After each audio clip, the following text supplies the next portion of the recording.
Hello दोस्तों, जय श्री कृष्णा। तो कैसे हैं आप सब। दोस्तों, गर्भावस्था एक स्त्री के जीवन का सबसे सुंदर पल होता है।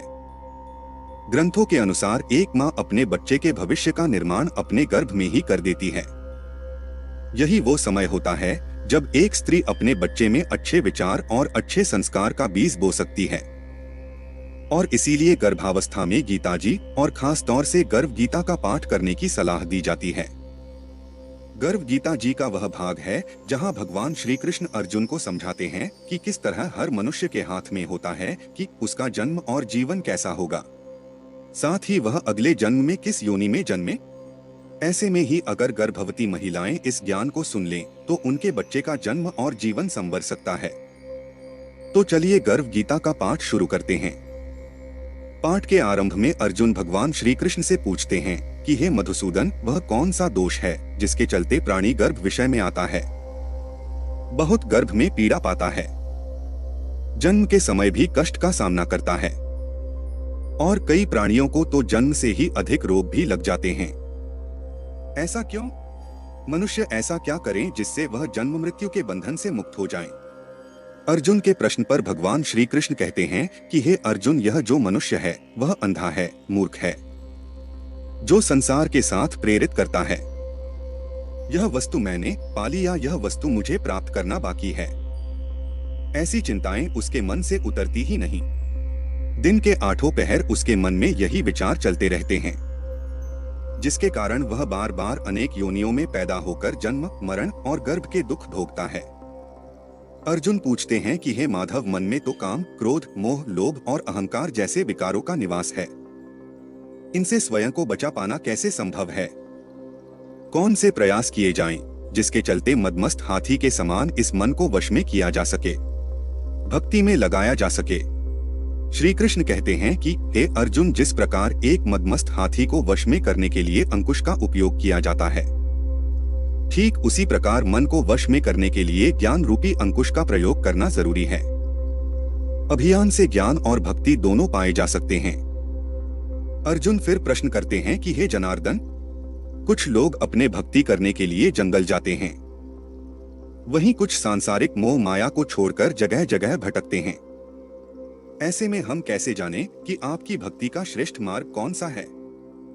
श्री कृष्ण उत्तर देते हैं कि है अर्जुन, चाहे महलों में बसने वाले हो या सिर पर जटा धारण करने वाले, शरीर पर भस्म लगाने वाले हो या दर दर भटकने वाले, मेरे दर्शन केवल वही पाते हैं जिनके मन में प्रेम और शुद्ध भक्ति हो। अहंकार से भरा मनुष्य चाहे किसी भी रूप में मेरी भक्ति करे, उसे मेरे दर्शन प्राप्त नहीं होते।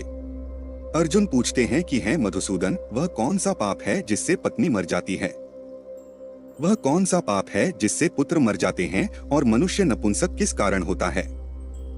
श्री कृष्ण कहते हैं कि हे अर्जुन, जो मनुष्य किसी से कर्ज लेकर उसे चुकाता नहीं, उसकी स्त्री मर जाती है। उसी प्रकार जो मनुष्य दूसरों की अमानत को उन्हें नहीं लौटाता है, उसके पुत्र मृत्यु को प्राप्त होते हैं।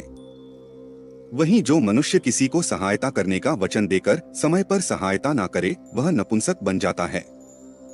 अर्जुन अगला प्रश्न करते हैं और कहते हैं कि हे माधव, वो कौन सा पाप है जिससे मनुष्य सदा रोगी रहता है, और वह कौन सा पाप है जिसके चलते उसे गधे का जन्म प्राप्त होता है? श्री कृष्ण कहते हैं कि है अर्जुन, जो मनुष्य अपनी कन्या का मूल लगाता है, उसे बेच देता है या कन्यादान करते समय मूल्य लेता है, बहुत दोषी है। ऐसे मनुष्य सदैव ही रोगी रहते हैं। वही जो मनुष्य विषय विकार के लिए मदिरापान करते हैं, वह गधे की योनि में जन्म लेते हैं।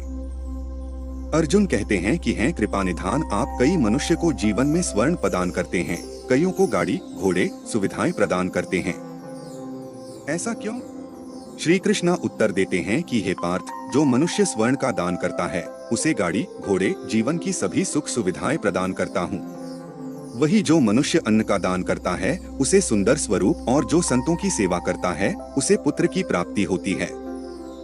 अर्जुन फिर पूछते हैं कि हे प्रभु, किसी को तो धन बिना परिश्रम के ही मिल जाता है, वही कोई सारी उम्र भी धन एकत्रित नहीं कर पाता, इसका क्या कारण है?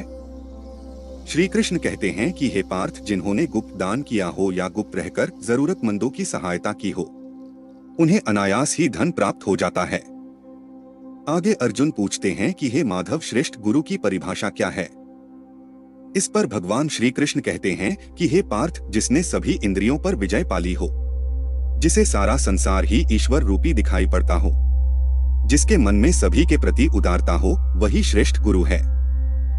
और हाँ, जो ऐसे गुरु का शिष्य बनता है वह मुझे प्रिय होता है। गुरु की सेवा करने का अर्थ होता है मेरी सेवा करना, यही सत्य है। अंत में भगवान श्री कृष्ण कहते हैं कि हे अर्जुन, जो भी प्राणी हमारे इस संवाद को पढ़ेगा या सुनेगा, वह गर्व के दुखों से बच जाएगा। इतना ही नहीं, वह नरक की 84 यातनाओं और जन्म मरण के झंझट से भी मुक्त हो जाएगा। इति श्री गर्भ गीता संपूर्णम। तो दोस्तों, यह था गर्भ गीता का संपूर्ण पाठ, जिसे गर्भवती महिलाओं को पढ़ना या सुनना चाहिए।